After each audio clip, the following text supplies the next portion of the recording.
On behalf of my co-chair, Chip Foster, and myself, we wanted to take a few minutes as we enter the new year to update everyone regarding our pastor search process. If you remember from our last update, we are working with a pastor search firm as we navigate this process. A representative has recently been on our campus, seen our facilities, met with our staff, and has spent extended time with our search team. Most importantly, during this time, we have finalized our church profile that will now be sent out among our potential candidates. This profile is like our DNA. It identifies who we are as a church family, our values, our mission, and our passions.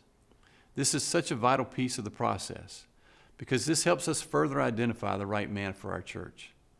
Once this profile goes out and the top 3 to 5 candidates are identified, we will then begin the interview process for each candidate. It is our desire that we would be entering the interview phase within the next couple of months. However, as we have stated before, this is all dependent upon God's perfect timing. We are committed most of all to seeking God's face and staying alongside Him as we navigate this process. We want to remain obedient and not get ahead of Him at any point. Also, let me remind you again that at no point in time will we be discussing the names of any potential candidates publicly.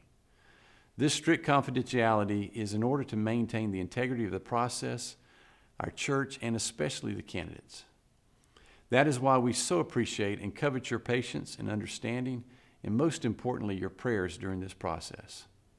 We are confident that God is directing us to His man that will lead our church into the future.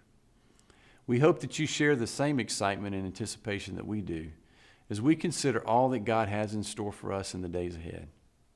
May God continue to bless you and your family, and especially our church during this time. And as we begin each new year, let's take the time each day to stop and pray and to ask God to show us how to love Him better and to love those in our path this week.